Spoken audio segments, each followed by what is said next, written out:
Hello दोस्तों, कैसे हैं आप सभी। उम्मीद है आप सभी बहुत ही अच्छे होंगे।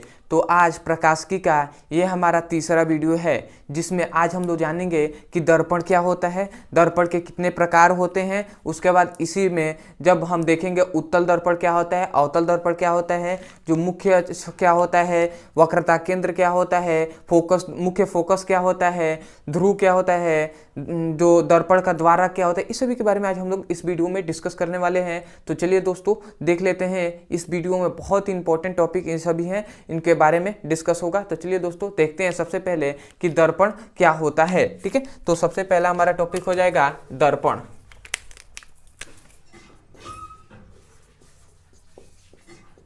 ठीक है, तो दर्पण कहते किसे हैं, सबसे पहली बात आती है। तो ऐसे हमने जब क्लास 10th में पढ़ा था, तो ऐसे हमने क्या पढ़ा था कि जब जो पृष्ठ या जो हम कह सकते हैं जो वस्तु, मतलब ऐसे हम कह सकते हैं कि जो वस्तु प्रकाश को क्या कर देती है, परावर्तित कर देती है, उसे हम दर्पण कहते हैं। ऐसे हम कह देते थे कि मतलब जो पृष्ठ या जो सतह क्या करती है, प्रकाश को परावर्तित कर देती है, उसे हम दर्पण कहते हैं। परंतु ये मतलब एग्जैक्ट परिभाषा नहीं है। क्योंकि नहीं है, क्योंकि हर वस्तु, संसार में जो भी वस्तु हम देखते हैं वो भी तो प्रकाश के परावर्तित करते ही है। तो आप कहेंगे कैसे, तो भैया जो भी वस्तु हमें दिखाई देती है वो परावर्तन के कारण ही दिखाई देती है। वो क्या करती है, प्रकाश की किरणों को कुछ अवशोषित करके और कुछ प्रकाश की किरणों को परावर्तित कर देती है, जो हमारे आंखों पर पड़ती है, जिसके कारण हम उसे देख पाते हैं। तो इसका मतलब हुआ कि सभी जो भी संसार में जो कुछ भी वस्तु है वो क्या है, प्रकाश को परावर्तित कर रही है, परंतु मतलब क्या कर रही है, वो प्रकाश के परावर्तित कर रही है। तो इस तरह हम सभी को कह सकते हैं कि वो दर्पण है।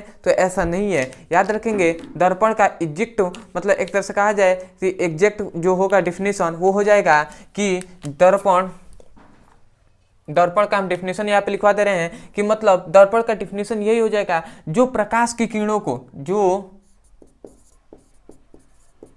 प्रकाश के किरणों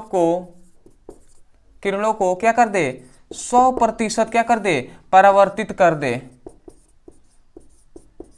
100% क्या कर दे, परावर्तित कर दे, उसे ही हम क्या कहेंगे, उसे ही हम दर्पण कहते हैं। समझ में आया क्या कहा जा रहा है। मतलब ऐसे तो सभी वस्तुएं क्या करती हैं, प्रकाश को परावर्तित करती हैं, परंतु उसे तो हम दर्पण नहीं कहेंगे। जो प्रकाश की किरणों को लगभग याद रखेंगे, लगभग क्या कर दे, 100% तक मतलब क्या कर दे, प्रकाश की किरणों को परावर्तित कर दे। ऐसे कोई भी मतलब वस्तु नहीं है जो प्रकाश की किरणों को, जो हम घर में दर्पण यूज करते हैं, वो भी लगभग 100 मतलब क्या कर देते हैं, 100% वो प्रकाश की किरणों को परिवर्तित नहीं कर देती है, परंतु हाँ कुछ मात्रा में प्रकाश की किरणों को परिवर्तित कर देती है। बहुत ही मतलब ऐसे कह सकते हैं कि लगभग 99% ये क्या कर देती है, जो दर्पण होता है हमारे घरों में, वो क्या कर देती है, प्रकाश की किरणों को परिवर्तित कर देती है। तो इसीलिए हम कहते हैं लगभग 100% क्या कर देती है, प्रकाश की किरणों को परिवर्तित कर देती है। उसे ही हम क्या कहते हैं, दर्पण कहते हैं। तो इसका डिफिनीशन हम क्या कहेंगे, कि डिफिनीशन हम यही कहेंगे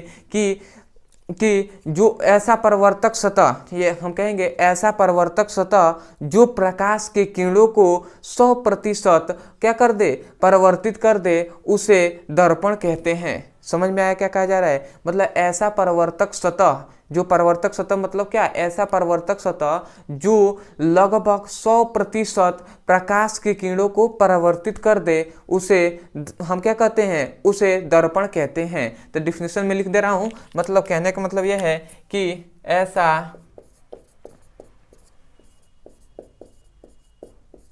परावर्तक सतह जो प्रकाश किरणों को लगभग 100% परावर्तित कर दे,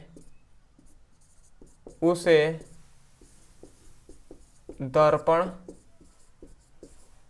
कहते है। ठीक है, तो ये आपका डिफिनेशन हो जाएगा। सिंपल सा है, ये कोई ज्यादा उतना नहीं है। ठीक है, तो बस इतना जानना है कि जो प्रकाश की किरणों को मतलब ऐसा परावर्तक सतह जो क्या कर दे, लगभग प्रकाश की किरणों को 100% मतलब क्या कर दे, परावर्तित कर दे, उसे ही हम क्या कहते हैं, उसे ही हम दर्पण कहते हैं। ठीक है, तो अब आगे देखते हैं। ठीक है, तो इसको मैं मिटा दे रहा हूं। अब आता है कि दर्पण के प्रकार कितने होते हैं, टाइप्स ऑफ मतलब क्या होते हैं, मिरर। ठीक है, तो दर्पण के प्रकार हम देख लेते हैं। तो याद रखेंगे दर्पण के प्रकार। ठीक है, तो दर्पण के प्रकार याद रखेंगे, दर्पण के 2 प्रकार होते हैं, 2 प्रकार होते हैं, इसको याद रखेंगे। तो कौन कौन सा होता है, तो चलिए देखते हैं। सबसे पहले याद रखेंगे समतल दर्पण, और दूसरा होता है गोलीय दर्पण। ठीक है, तो समतल दर्पण और गोलीय दर्पण, तो ये दोनों क्या है, तो याद रखेंगे समतल दर्पण और गोलीय दर्पण, यही दर्पण के 2 प्रकार होते हैं। ठीक है, तो समतल दर्पण में हम कहेंगे क्या कि ऐसा मतलब ऐसा दर्पण जिसका परावर्तक सतह क्या हो, समतल हो, प्लेन हो, उसे ही हम क्या कहेंगे, उसे ही हम समतल दर्पण कहेंगे। मतलब ऐसे कह सकते हैं कि ऐसा परावर्तक सतह, ऐसा दर्पण जिसका परावर्तक सतह क्या हो, समतल हो। ये एक प्रकार का क्या है, समतल है, और ये क्या है, परावर्तक सतह है ना। जो प्रकाश की किरणें ऐसे आएंगी तो ये क्या कर देगा, ये परावर्तित कर देगा, तो उसे ही तो जो परावर्तित करता है उसे हम परावर्तक सतह कहते हैं। तो इसे हम क्या कहेंगे, इसे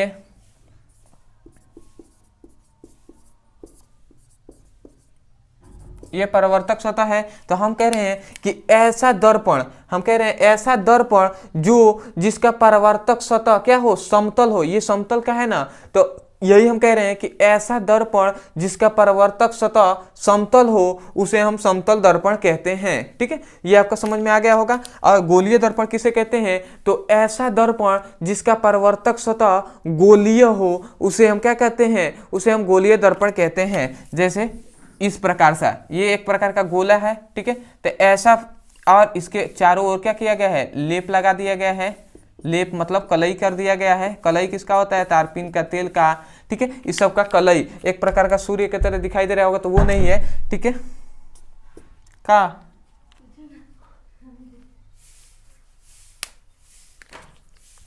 तो ये चारों ओर क्या हुआ है, ये सूर्य का ऐसे मतलब दिखाई दे रहा होगा, तो ये क्या है, दर्पण के चारों ओर क्या किया गया है, कलई कर दिया गया है। तो ये क्या हो जाएगा, ये हम कह सकते हैं गोलीय दर्पण है। गोलीय दर्पण का डिफिनेशन क्या हो जाएगा, ये क्या है, परावर्तक सतह है ना, ये क्या है,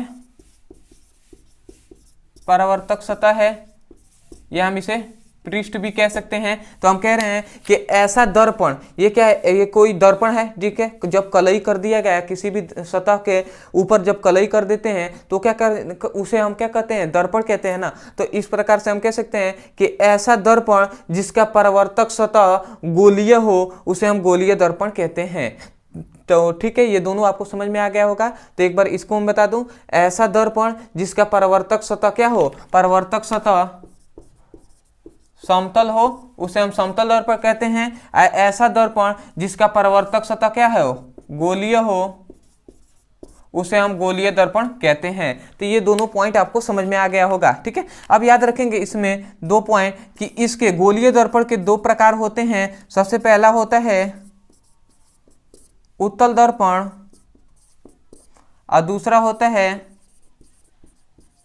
अवतल दर्पण। ठीक है, तो गोलीय दर्पण के 2 प्रकार होते हैं, उत्तल दर्पण और अवतल दर्पण, उत्तल और अवतल दर्पण। तो याद रखेंगे, कोई भी आपसे दर्पण के टाइप पूछे, प्रकार पूछे कि दर्पण के कितने प्रकार होते हैं, तो आप 2 कहेंगे, कौन कौन सा, समतल और गोलीय दर्पण। परंतु ऐसे कह दिया जाए कि गोलीय दर्पण के कितने प्रकार होते हैं, तो आप क्या कहेंगे कि 2 प्रकार होते हैं, उत्तल दर्पण और अवतल दर्पण। ऐसे अगर पूछ लिया जाए कि दर्पण कितने होते हैं, तो आप कहेंगे 3 होते हैं। कौन कौन सा, तो कहेंगे समतल दर्पण, फिर से उत्तल दर्पण और अवतल दर्पण। ठीक है, ये 3 आप कहेंगे। कोई आपसे दर्पण पूछ लिया जाए कि कितने होते हैं, तो 3 होते हैं। और ऐसे प्रकार पूछे कि दर्पण कितने प्रकार के होते हैं, तो 2 कहेंगे, समतल और गोलीय दर्पण। ठीक है, और गोलीय दर्पण के प्रकार पूछे तो क्या कहेंगे, उत्तल और अवतल। ठीक है, तो अब हम डिस्कस करेंगे कि उत्तल दर्पण क्या होता है और अवतल दर्पण क्या होता है। ठीक है, तो इसका स्क्रीनशॉट ले सकते हैं। ठीक है,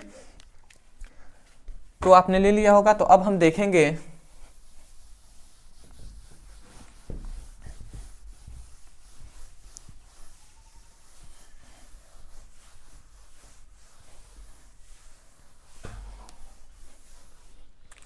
अब हम देखेंगे उत्तल दर्पण। ठीक है, तो उत्तल दर्पण क्या होता है, उसके बाद हम देखेंगे अवतल दर्पण। ठीक है, तो ऐसे हमने क्या किया था समझिएगा, यहीं से डिफिनेशन हम इसका करेंगे। ठीक है, ऐसे हमने क्या किया था, एक गोलीय दर्पण है। ठीक है, ये कोई गोलीय दर्पण था ना, इस प्रकार से इस पर कलई किया गया था, समझिएगा। ये कोई गोलीय दर्पण था और इस गोलीय दर्पण को हमने मान लीजिए ऐसे काट दिया। ठीक है, ये कोई गोलीय दर्पण है, इसे हमने काट दिया, तो ये जो पार्ट है जो इतना काट कर इसको निकाला गया है, तो इसको हम निकालते हैं। तो देखिए यही तो है, ये जो पार्ट है इतना निकाल दिए तो ऐसे हो गया। ठीक है, अब देखिए इसे हम दो तरीके से करते हैं। ठीक है, इसको हम दो तरीके से इसको बना देते हैं। सबसे पहले इसको हमने दर्पण को, इस दर्पण को लिया, ऐसे हमने दो इस तरह बना दिया। ठीक है, और इस पर हमने एक की ओर क्या कर दिया, इसके ऊपर हमने कलई कर दिया, समझिए, और इसके एक की ओर हमने क्या कर दिया, अंदर की ओर कलई कर दिया। समझ में आ रहा है क्या किया है, इसमें हमने ऊपर कलई कर दिया, इसमें हमने नीचे कलई कर दिया। तो इसको याद रखेंगे, इस दर्पण को हम कहते हैं, इस दर्पण को, इसको ऐसे लिख दिया जाए, इस कलर से नहीं, हाँ, इसे हम कहेंगे अवतल दर्पण, और इस दर्पण को क्या कहेंगे, उत्तल दर्पण। ठीक है, तो यहीं से हम इसका डिफिनेशन करेंगे। मतलब जो गोलीय दर्पण से हमने क्या किया, ये गोलीय दर्पण के याद रखेंगे, बीच में केंद्र होता है जिसे हम सी से प्रदर्शित करते हैं, इसे हम क्या कहते हैं, वक्रता केंद्र कहते हैं। तो वक्रता करने के बारे में हम बाद में डिस्कस करेंगे। अभी हमने उत्तल दर्पण के बारे में हमें जानना है। तो उत्तल दर्पण क्या होता है, जब हमने इसको काटा तो यहाँ से हमने दो लिया, एक अवतल दर्पण, एक उत्तल दर्पण। तो अवतल दर्पण क्या होता है, उत्तल दर्पण, तो हमने देखा कि अवतल दर्पण में हमने क्या किया है, जो परावर्तक सतह के ऊपर हमने क्या किया है, लेप लगाया है, इसमें परावर्तक सतह के अंदर, मतलब जो अंदर है उसमें हमने लेप लगाया है। तो यहीं से हम उत्तल दर्पण के बारे में हम देख रहे हैं ना। तो उत्तल दर्पण का डिफिनेशन यही कहेंगे कि ऐसा दर्पण, समझिएगा, ऐसा दर्पण जिसका परावर्तक सतह, अब प्रकाश की किरणें, देखिए यहां से इधर से तो प्रकाश की किरणें आएंगी नहीं, परावर्तक सतह ये हो गया ना, इधर वाला जो साइड है, जो ये रेड अंक से मिला दे रहा हूं, जो ये वाला सतह है, मतलब कलई की तरह बुझा रहा है, मतलब ये जो इधर का सतह है उस वही तो परावर्तक सतह है, और इधर वाला जो सतह है यही तो परावर्तक सतह है। मतलब प्रकाश की किरणें इधर से जाएंगी और इसमें प्रकाश की किरणें इधर से आएंगी। ठीक है, तभी तो ये परावर्तक होगा। तो इसको हम क्या कर देते हैं, इसी को हम थोड़ा सा इस प्रकार से भी बना लेते हैं। किसी किसी बुक में क्या कर दिया गया, इसको थोड़ा सा उलट दिया है, इसमें इस प्रकार से कलई इधर से कर दिया है और इधर से प्रकाश की किरणें गुजारता है। तो बात दोनों एक ही है। परावर्तक सतह इसका क्या है, उठा हुआ है ना, ये जो ऊपर वाला यही तो है परावर्तक, परावर्तक सतह उठा हुआ है। देखिए इसमें उठा हुआ है, इसमें क्या हुआ है, परावर्तक सतह धंसा हुआ है। तो इसी प्रकार हम इसका डिफिनेशन कर देंगे, क्या कहेंगे कि ऐसा दर्पण, समझिएगा ये दोनों दर्पण हैं, तो हम कहेंगे ऐसा दर्पण जिसका परावर्तक सतह उठा हुआ हो, क्या हुआ हो, उठा हुआ हो, याद रखेंगे। इसमें क्या कहेंगे, उठा हुआ हो, उसे हम, उस दर्पण को हम क्या कहेंगे, उत्तल दर्पण कहेंगे। कि ऐसा दर्पण, सुनिए और समझिए और लिखिए, मतलब क्या कहा जा रहा है, ऐसा दर्पण जिसका परावर्तक सतह उठा हुआ हो उसे हम उत्तल दर्पण कहते हैं। ठीक है, और इसमें क्या कहेंगे अवतल दर्पण में, कि ऐसा दर्पण जिसका परावर्तक सतह झुका हुआ हो या धंसा हुआ हो। देखिए इसमें परावर्तक सतह क्या हुआ है, धंसा हुआ है ना, तो इसे हम कहेंगे ऐसा परावर्तक, ये परावर्तक सतह है,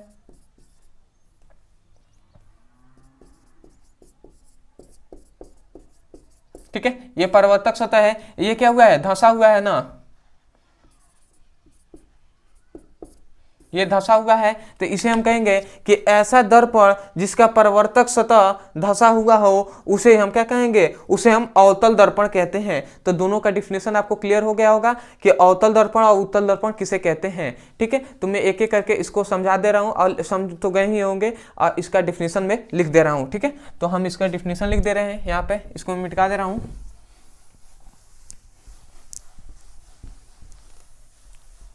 ये हमने जान लिया कि अवतल उत्तल क्या होता है। तो डिफिनेशन हम ये लिखेंगे कि ऐसा दर्पण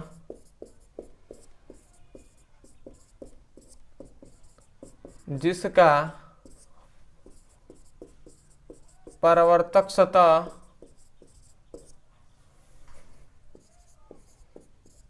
उठा हुआ हो उसे उत्तल दर्पण कहते हैं। ठीक है, उसे उत्तल दर्पण कहते हैं। ठीक है, और दूसरा अवतल दर्पण। ठीक है, तो इसका हम देख लेते हैं। इसमें इसका फिगर में बना दूं तो यहाँ पे हमने अभी फिगर देखा था कि ये क्या है, ये कोई दर्पण है। ठीक है, सॉरी, इसमें क्या हो जाएगा, इसके अंदर कलई किया जा रहा है। ठीक है, ये परावर्तक सतह क्या हुआ है, ये इधर वाला क्या है, परावर्तक सतह है, ये क्या हुआ है, उठा हुआ है। ठीक है, तो याद रखेंगे ऐसा दर्पण जिसका परावर्तक सतह उठा हुआ है उसे हम क्या कहेंगे, उसे हम अवतल दर्पण कहें, सॉरी उत्तल दर्पण कहेंगे, या इसे हम फिगर को इस प्रकार भी बना सकते हैं। ठीक है, इस प्रकार से इसको थोड़ा सा इस प्रकार से उलट दिया गया है, तो इसका मतलब ये इधर वाला क्या हो जाएगा, परावर्तक सतह, तो ये क्या है, उठा हुआ है ना, तो इसे हम क्या कहेंगे, इसे हम कहेंगे उत्तल दर्पण। और इसमें अवतल दर्पण में आ जाते हैं, तो ऐसा दर्पण, इसका हम डेफिनेशन यही कहेंगे कि ऐसा दर्पण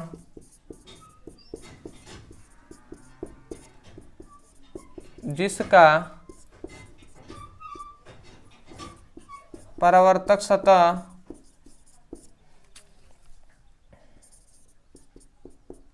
दशा हुआ हो उसे अवतल दर्पण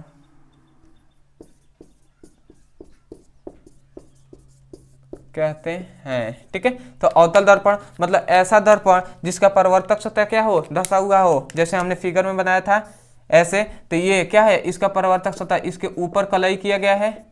ठीक है, तो ये जो इधर वाला जो सतह है यही है परावर्तक सतह।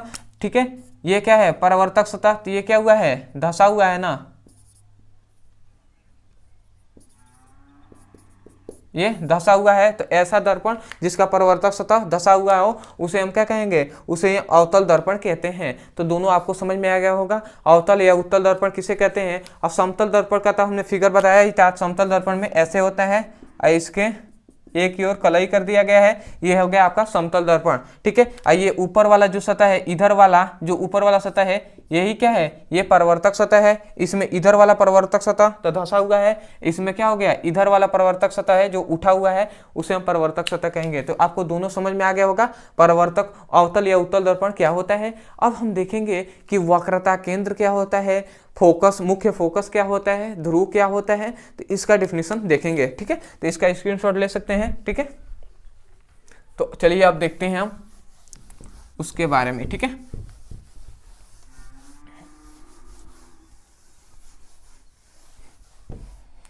तो अब हो जाएगा, सबसे पहले आएगा थोड़ा सा एक फिगर के माध्यम से हम समझाते हैं आपको। ठीक है, उसके बाद मैं इसका सभी का डिफिनीशन बताऊंगा। ऐसे मान लेते हैं ये क्या है, एक दर्पण है। ठीक है, हमने अवतल दर्पण मान लेते हैं, ले लिया। ये कौन सा दर्पण है, अवतल दर्पण है। ठीक है, ये अवतल दर्पण है, और ये मान लेते हैं इसका केंद्र है जिसे हम सी से प्रदर्शित करते हैं, वक्रता केंद्र है जो सी है। ठीक है, वक्रता केंद्र किसे कहते हैं, तो हमने बताया था गोले का जो केंद्र होता है, जो खोखला गोला होता है उसका केंद्र जिससे दर्पण बना हुआ होता है, जैसे ये गोला है और इसी खोखले गोले से तो दर्पण बना है ना, तो इस खोखले गोले का जो केंद्र होता है उसे ही हम क्या कहते हैं, उस केंद्र को ही हम वक्रता केंद्र कहते हैं। तो अभी हम डिस्कस इसके बारे में करेंगे, बस इतना जानिए ये वक्रता केंद्र है। ठीक है, आइए दर्पण का ध्रुव है P, आइए इन दोनों के बीच में, वक्रता केंद्र और ध्रुव के बीच में, ठीक बीच में जो फोकस बनता है, मतलब मुख्य फोकस है F। ठीक है, तो इतना बात को आपको ध्यान रखना है, ये वक्रता केंद्र है, ये मुख्य फोकस है और ये ध्रुव है। ठीक है, इसका नाम लिख दे रहा हूं। ठीक है, ये क्या है, वक्रता केंद्र है। ठीक है, ये क्या है, मुख्य फोकस है, और ये क्या है, ये है ध्रुव। ठीक है, तो हम इसका डिफिनेशन क्या कहेंगे, तो सबसे पहले वक्रता केंद्र का देखते हैं डिफिनेशन। ठीक है, वक्रता केंद्र। ठीक है, तो वक्रता केंद्र क्या कहेंगे, तो देखिए समझिए इसका डिफिनेशन। ठीक है, हमने अभी बताया कि जो गोला होता है, जो खोखला गोला होता है, ये क्या है, खोखला गोला है। ठीक है, और खोखले गोला जिससे क्या बना है, दर्पण बना है, तो उस खोखले गोले का जो केंद्र होता है, उसी केंद्र को हम क्या कहते हैं, उसी केंद्र को हम वक्रता केंद्र कहते हैं। इस जो केंद्र को ही हम क्या कहते हैं,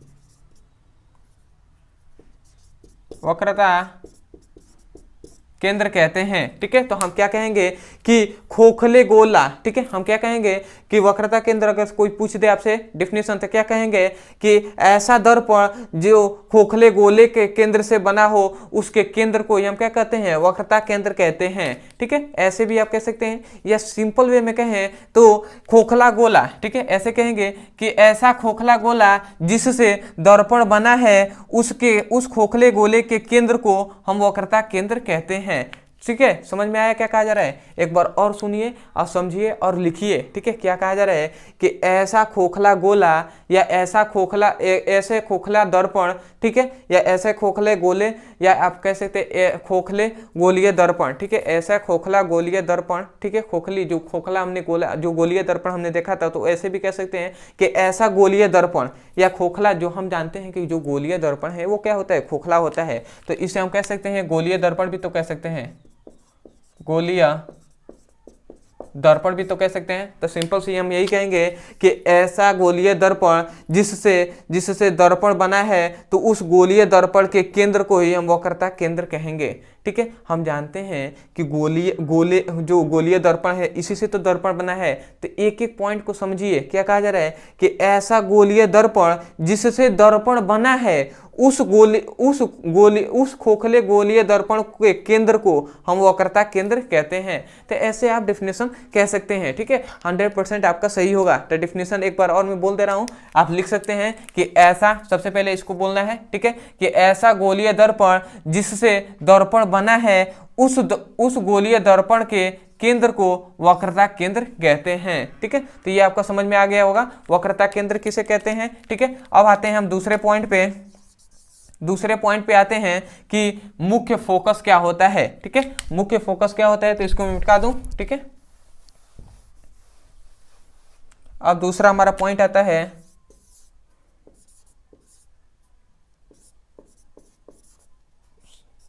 किसमें नहीं है,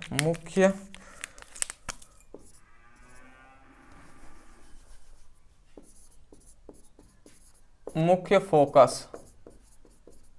ठीक है, तो मुख्य फोकस किसे कहते हैं, तो देखिए दोस्तों, मुख्य फोकस किसे कहेंगे, हम जानते हैं कि जो C और P के ठीक बीच में जो बिंदु होता है, उसे हम मुख्य फोकस कहेंगे। तो हम डिफिनेशन क्या कहेंगे कि वक्रता केंद्र और ध्रुव के ठीक मध्य बिंदु को हम मुख्य फोकस कहते हैं। समझ में आ गया। देखिए क्या कहा जा रहा है कि वक्रता केंद्र तथा ध्रुव के ठीक मध्य बिंदु को हम मुख्य फोकस कहते हैं। ठीक है, तो इसका आप डिफिनेशन लिख लेंगे। सबसे पहले आपको ये बोलना है, द्वितीय नंबर में ये बोलना है, और तीसरे में ये बोल देना है। ठीक है, तो हम क्या कहा जा रहा है कि हम जानते हैं C और P के बीच में जो बिंदु होता है उसे हम मुख्य फोकस कहते हैं। तो हम डिफिनेशन क्या कहेंगे कि वक्रता केंद्र तथा ध्रुव के ठीक मध्य में जो बिंदु होता है, उस बिंदु को मुख्य फोकस कहते हैं। तो ये आप मुख्य फोकस का डिफिनेशन कह देंगे। तीसरा आता है, ठीक है,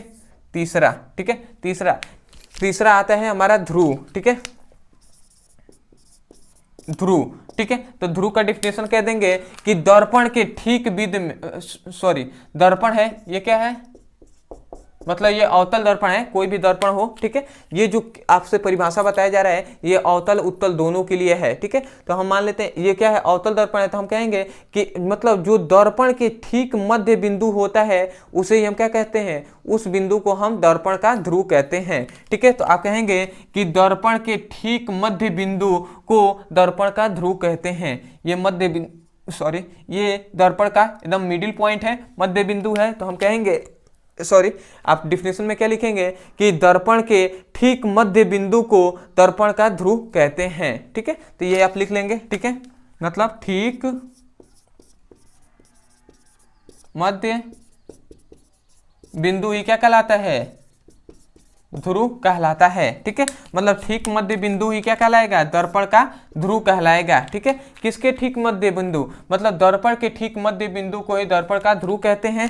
अब आता है एक चौथा पॉइंट जो होता है बहुत इंपॉर्टेंट, दर्पण का द्वारक। ठीक है, दर्पण का द्वारक क्या होता है, तो याद रखेंगे दर्पण का द्वारक, ये दर्पण का एक बिंदु है और दूसरा ये दर्पण के दो शीर्ष है ना, दो शीर्ष हैं, तो दर्पण के दोनों सिरों को मिलाने वाली जो रेखाएं होती हैं, मिलाने वाली सबसे लंबी रेखाएं यही होती हैं। क्योंकि यदि हम यहाँ से माने, यहाँ से अगर दोनों को रेखाओं को हम ऐसे खींचे तो ये छोटी रेखाएं हो जाएंगी, यही दोनों सबसे मतलब अंतिम ये दोनों बिंदु है और यही दोनों बिंदु के बीच में जो रेखा है वो सबसे लंबी है। ठीक है, ये जो रेखा है सबसे लंबी रेखा है ना, तो हम क्या कहेंगे कि दर्पण के दोनों शीर्ष को मिलाने वाली सबसे लंबी रेखा को दर्पण का द्वारक कहते हैं। समझ में आया क्या कहा जा रहा है कि दर्पण के दोनों शीर्ष, ये क्या है, दर्पण के दोनों शीर्ष है ना। ठीक है, दर्पण के शीर्ष हैं, तो हम कह रहे हैं कि दर्पण के दोनों शीर्ष को मिलाने वाली सबसे लंबी रेखा, ठीक है, मिलाने वाली सबसे लंबी रेखा को दर्पण का द्वारक कहते हैं। ठीक है, तो आप लिखिए डिफिनेशन क्या कहा जा रहा है, कि डिफिनेशन यही कहा जा रहा है कि दर्पण के दोनों शीर्ष को मिलाने वाली सबसे लंबी रेखा को दर्पण का द्वारक कहते हैं। तो ये आपका हो गया। अब अंतिम में एक और पॉइंट आता है। ठीक है, ये हम क्लास 10th में पढ़ चुके हैं। ठीक है, इसलिए मैं थोड़ा सा लिखवा नहीं रहा हूँ, आपको ऐसे बता दे रहा हूँ। ठीक है, अब आता है आवर्धन। ठीक है, जिसे हम रेखीय आवर्धन भी कहते हैं। तो देखिए आवर्धन क्या होता है, तो याद रखेंगे इसका फॉर्मूला होता है, इसे m से प्रदर्शित करते हैं, m equal to I by O होता है। ठीक है, आई से माइनस भी बाई यू भी, ये दोनों इसका फॉर्मूला होता है रेखीय आवर्धन का। तो यहीं से यहाँ पे याद रखेंगे जो आई है, जो यहाँ पे आई है वो क्या है और जो ओ है वो क्या है, तो इन दोनों को याद रखेंगे। ये प्रतिबिंब की लंबाई है, ये वस्तु की लंबाई है। ठीक है, तो याद रखेंगे हम यही कहेंगे कि ऐसा दर्पण जो क्या है, जिस पर वस्तु लंब हो। ठीक है, मतलब ऐसा दर्पण, ठीक है, ऐसा कोई दर्पण जिसके मुख्य फोकस, ये क्या है, मुख्य अक्ष है ना, ये जो है मुख्य अक्ष है। ठीक है, एक पॉइंट बच गया इसमें, मुख्य अक्ष किसे कहते हैं, तो मैं उसे लिखवा दूंगा। मुख्य अक्ष क्या होता है, ये देखिए ये जो है रेखा, ये मुख्य अक्ष है।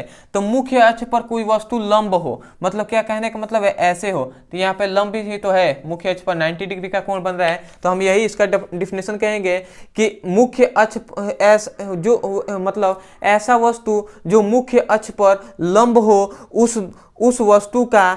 उस वस्तु का प्रतिबिंब की लंबाई तथा वस्तु के लंबाई के अनुपात को रेखीय आवर्धन कहते हैं। ठीक है, तो यही है रेखीय आवर्धन किसे कहते हैं। तो एक बार और सुनिए और समझिए और लिखिए, यह ज़्यादा इतना डेप्थ पर नहीं जाइए। ठीक है, ऐसे अगर डिफिनेशन में आपको आ जाए तो आप कहेंगे कि वस्तु, जो आप कहेंगे कि प्रतिबिंब की लंबाई और वस्तु के लंबाई, ठीक है, प्रतिबिंब की लंबाई और वस्तु के लंबाई के अनुपात को, अनुपात यही ना है जो मिडिल में होता है, जो क्या होता है, अनुपात का चिन्ह होता है, ये जो अनुपात, यही तो अनुपात का चिन्ह है ना। तो हम कह रहे हैं कि प्रतिबिंब की लंबाई वस्तु के लंबाई के अनुपात को रेखीय आवर्धन कहते हैं। ठीक है, और याद रखेंगे ये होता है माइनस भी बाई यू। ठीक है, तो माइनस भी बाई यू का यहाँ पे यू क्या है, ये प्रतिबिंब है, ये प्रतिबिंब की दूरी है, और ये क्या है, वस्तु की दूरी है। ठीक है, तो हम ये भी कह सकते हैं कि प्रतिबिंब की दूरी और वस्तु की दूरी के अनुपात को हम क्या कहते हैं, रेखीय आवर्धन कहते हैं। याद रखेंगे यहाँ पे जो माइनस का चिन्ह लगा है, इससे ये पता चलता है कि जो वस्तु है ना, वस्तु है वो मुख्य वस्तु का जो प्रतिबिंब बनेगा वो मुख्य अक्ष के नीचे बनेगा। ठीक है, नीचे बनेगा, इसलिए यहाँ पे माइनस का चिन्ह दिया गया है। ठीक है, तो ये आपका हो गया रेखीय आवर्धन। तो दोस्तों आज के लिए वीडियो इतना ही रहेगा। ठीक है, अब अंतिम में एक तो पॉइंट बच रहा है जो मुख्य अक्ष। ठीक है, ये मुख्य अक्ष। ठीक है, तो ये मुख्य अक्ष क्या होता है, तो याद रखेंगे, देखिए ये जो केंद्र है, वक्रता केंद्र, समझिएगा, ये क्या है, वक्रता केंद्र है, ये दर्पण का ध्रुव है। तो हम कहेंगे वक्रता केंद्र और ध्रुव को मिलाने वाली रेखा, ठीक है, ये जो मिलाने वाली रेखा है उसे, ये रेखा को हम क्या कहते हैं, मुख्य अक्ष कहते हैं। तो हम क्या कहेंगे, एक बार और सुनिए, दर्पण के ध्रुव, सॉरी, हम क्या कहेंगे कि वक्रता केंद्र और ध्रुव को मिलाने वाली रेखा को हम मुख्य अक्ष कहते हैं, ठीक है। तो ये आप डिफिनेशन लिख लेंगे, मतलब क्या कि वक्रता केंद्र और ध्रुव को मिलाने वाली रेखा को हम मुख्य अक्ष कहते हैं। तो दोस्तों आज के लिए इतना ही वीडियो को आज रखेंगे, ठीक है। तो आपको उम्मीद है कि बहुत ही अच्छे से आपको समझ में आ गया होगा एक एक बात, ठीक है। बार बार मैंने मानता हूँ कि मतलब ये जो छोटा छोटा डिफिनेशन है ये मैंने लिखवाया नहीं है, परंतु मैं लगभग 2 या 3 या 4 बार ऐसे आपको बताया है, ठीक है। और आप क्लास 12 के स्टूडेंट है और वैसे भी आपको मतलब ऐसे लिखना और सुनकर समझना मतलब आना ही चाहिए, क्योंकि क्लास में 90+ यहाँ पे क्लियर हो जाए, यही तो मतलब एक तरह से कहा जाए तो अच्छे से पढ़ाई करने का तरीका है, ठीक है।